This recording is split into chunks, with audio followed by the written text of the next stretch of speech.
My name is Paula Irene Payne. Both of my parents were English immigrants to Australia in the 1950s. However, I was born here, which makes me Australian. Currently, I live in Brisbane, Queensland. I've been painting for the past 30 years, and my current bodies of works continue my interest in landscape, but through the lens of how the impact of the Anthropocene affects the ways we relate to land, or to country, or to place.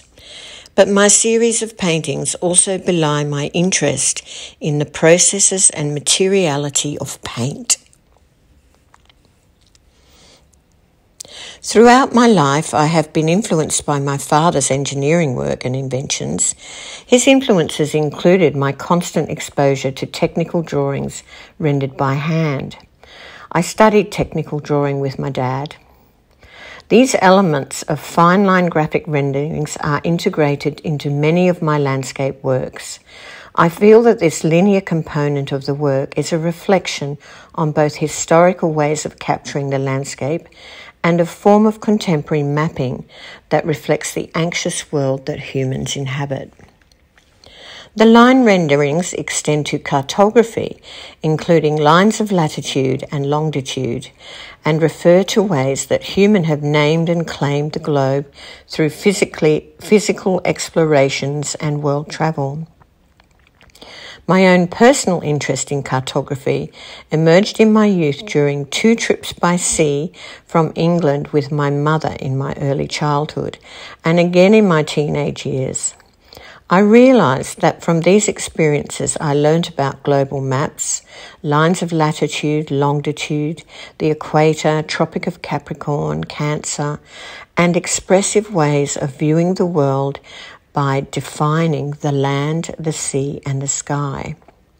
I developed a particular interest in visions informed by large spaces that suggest the notion of infinity and the night sky.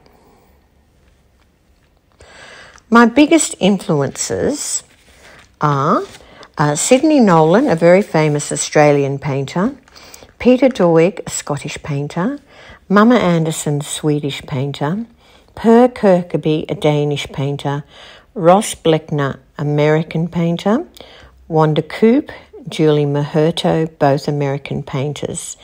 And I'm very interested in the idea of new romanticism.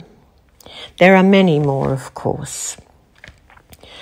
Presently, I've been focusing on a series of works that's ongoing called A View from the Edge. And it refers to living on the edge, as most Australians do, near the water. And in particular, I live in a place called the Redlands. And around that area, there's many islands and much water. And I do sea kayaking and watch the tidal flows. But also I'm aware of the rising waters and how things are changing. And I see the shifts in seasons and the behaviour of the animals. So it's an interesting time that we live in. This is pretty ongoing for me right now. I suspect it will go on for quite some time. I actually have tried unconventional mediums and techniques, and I'm also known for making large-scale ephemeral installations in the environment. Often I just paint tidal lines in trees, around the tree in maybe 200 metres of trees, so that you look out and there's a whole clay line that actually delineates where particular flood lines have been, and so on and so forth. The biggest challenge of being an artist, I feel, is being able to maintain being an artist. It's an expensive pursuit and it takes many hours. So your commitment is through a passion and also the act that we continually keep learning and growing as artists. We never stop at one point.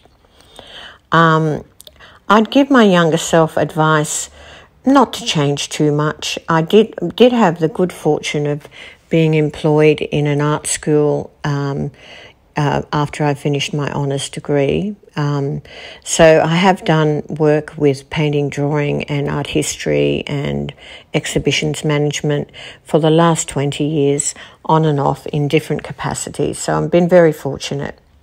I do listen to music in my studio. Often it's just soothing music. I really like Latin music. I often listen to podcasts. It's sort of like a companion, and often I learn things from these things that I listen to. The best reaction that someone can have to my artwork is to be truly engaged and to truly appreciate the many layers and veils of paint that I use, and to ask me questions of how it's been done, or what the symbol might use, or how did I achieve such dense colour or fine colour. And these things make it really worthwhile. I always hope that people will develop some new ideas when I talk to them or when they look at my artworks. And I always hope too that it awakens a certain form of curiosity and understanding of a different language, which is a visual language that can create and inform through narrative.